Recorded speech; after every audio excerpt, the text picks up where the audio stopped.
Hello everyone, welcome back to travel Himachal. तो अभी हूँ मैं डल लेक, मैक्लोडगंज, कांगड़ा, हिमाचल प्रदेश। मेरे पीछे जो आप झील देख रहे हैं ये डल झील है। अभी तो इसमें काफ़ी कम पानी है, लेकिन बरसात के टाइम में ये पूरी पानी से भरी रहती है। और यहाँ सामने ही है एक महादेव मंदिर जो काफ़ी पुराना बताया जाता है। और हिमाचल में आपको दो डल लेक देखने को मिलेंगी, एक है चंबा की लामा डल लेक और दूसरी है कांगड़ा की डल लेक। कांगड़ा वाली को सिर्फ डल लेक बोला जाता है, जबकि जो चंबा में है उसको लामा डल लेक के नाम से जाना जाता है।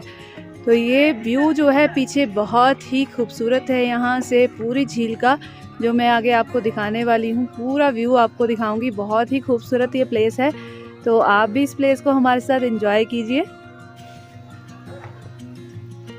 तो सबसे पहले आपको बता देते हैं कैसे आप इस डल लेक तक जा सकते हैं। जब हम मैक्लोडगंज से वापस आते हैं तो पहले आएगा सेंट जॉन चर्च और उसके आगे से दो डाइवर्जन हो गए, जो एक जाएगा धर्मशाला और दूसरा जाएगा नड्डी।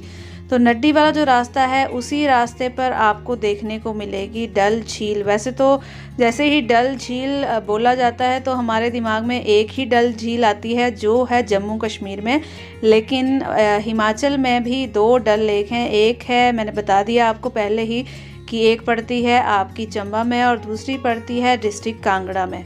तो ये पूरा व्यू है इस झील का जो बहुत ही खूबसूरत है। और इस झील के बनने के पीछे की जो कहानी है वो भी आपके साथ शेयर करूँगी। बहुत ही इंटरेस्टिंग स्टोरी है। दुर्वासा ऋषि जो हुए हैं उनसे जोड़कर इस झील को देखा जाता है। और ये जो पूरा एरिया है यहाँ पर बर्फ़बारी भी होती है। तो जब जनवरी लास्ट या फरवरी में आप घूमने आते हैं तो आपको यहाँ पर बर्फ़ भी देखने को मिलेगी। तो ये पूरी झील अभी पानी थोड़ा कम है क्योंकि स्नो जो है वो जम चुकी है, तो पहाड़ों से जो पानी है वो थोड़ा कम नीचे आ रहा है। यहाँ पर क्रिकेट का मैच चल रहा था जब हम यहाँ गए थे, तो लड़के जो थे यहाँ पर एंजॉय कर रहे थे क्रिकेट। और इसके आगे ही थोड़ा आगे हम गए तो वहाँ पर एक दुर्गा माता का छोटा सा मंदिर और कुंड भी था, तो वो भी आपको दिखा देते हैं। इसी झील के एक कॉर्नर पे है। हालांकि ये सारा एरिया पानी से भरा होता है। अगर आप बरसात के टाइम में यहाँ पर आएँ तो यहाँ पर एक कुंड है नीचे और है दुर्गा माता के छोटे छोटे से 3-4 मंदिर, तो ये आपको दिखा देते हैं। वैसे ये जो हैं ये कुंड यहाँ पर इस तरह से बने हुए हैं, आगे तक आप देखो। और यहाँ से अगर आप देखो तो यहाँ पर दुर्गा माता का मंदिर भी है, तो इसे भी आप देख सकते हैं। एक कुंड कॉर्नर पे है, एक कुंड ये है जो अंदर भी पानी है और बाहर भी यहाँ पर पानी आपको देखने को मिलेगा। तो यहाँ से अब करेंगे शुरू हम इस झील की परिक्रमा। माता दुर्गा कुंड यहाँ पर आपको लिखा हुआ भी दिख जाएगा अगर आप यहाँ आते हैं। और अगर आप यहाँ आ रहे हैं तो इस झील की परिक्रमा करने का भी फल जो है वो कई गुना आपको मिलता है, तो इसकी परिक्रमा आप जरूर कीजिएगा। साथ ही मैंने बोला कि जैसे कि दुर्वासा ऋषि जो थे उनसे जोड़कर इस झील को देखा जाता है, तो वो स्टोरी मैं आपके साथ ज़रूर शेयर करूँगी। तो ऐसा कहा जाता है कि जब दुर्वासा ऋषि ने तपस्या की थी महादेव की यहाँ पर इसी प्लेस पर, और यहाँ पर महादेव का एक मंदिर भी आपको देखने को मिलेगा, तो उस टाइम पे जो दुर्वासा ऋषि थे उनसे प्रसन्न हुए थे महादेव को, क्योंकि उन्होंने महादेव की काफ़ी कठोर तपस्या की थी। तब महादेव जब यहाँ प्रकट हुए और उन्होंने उनसे वरदान मांगने को कहा, तो दुर्वासा ऋषि जो थे उन्होंने यहाँ के लोगों की उस समय की जो समस्या थी, पानी की समस्या, तो उसके ऊपर वरदान मांगा था कि ये जो एरिया है इसमें पानी आ जाए, यानी कि जहाँ पर ये तपोस्थली रही है दुर्वासा ऋषि की, इसके आसपास जो है पानी की समस्या रही होगी।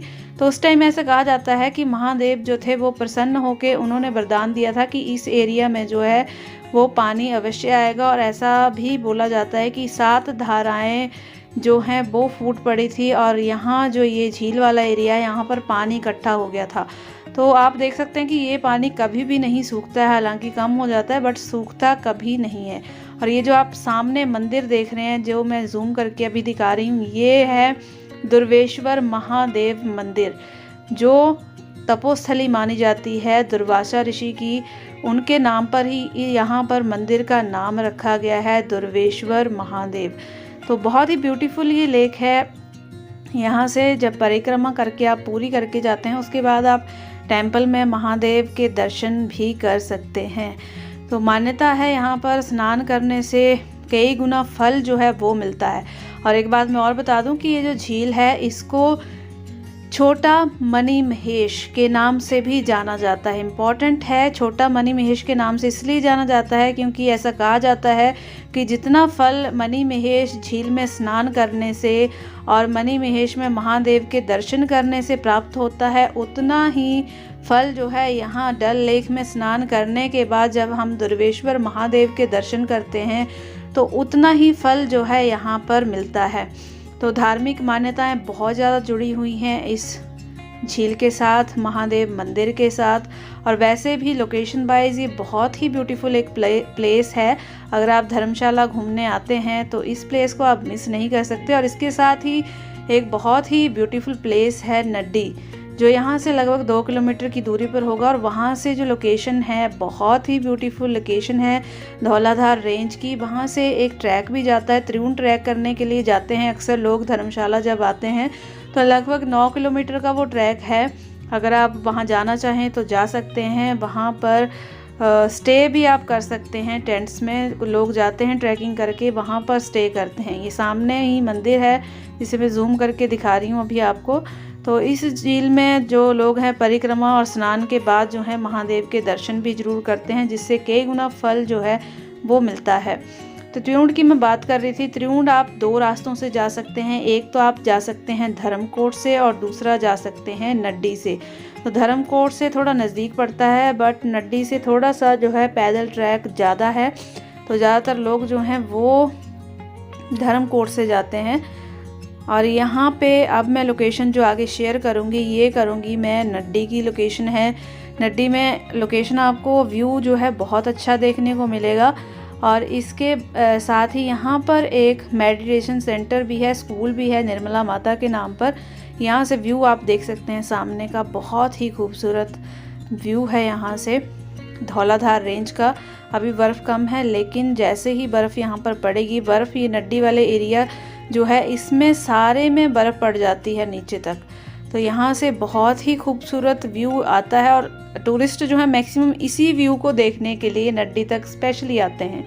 तो आगे भी दिखाऊंगी मैं। आगे एक रास्ता हो जाता है, जैसे ये यहाँ का बस स्टॉप है या कार स्टॉप आप बोल सकते हैं। यहाँ पर आपको गाड़ी पार्क करनी है और यहाँ से ले लेना है लेफ़्ट रास्ता। यहाँ एक मंदिर भी है, निर्मला माता का मंदिर, जो यहाँ पे रेड कलर का आगे आपको दिख रहा है। तो यहाँ से इसी मंदिर के आगे से रास्ता है।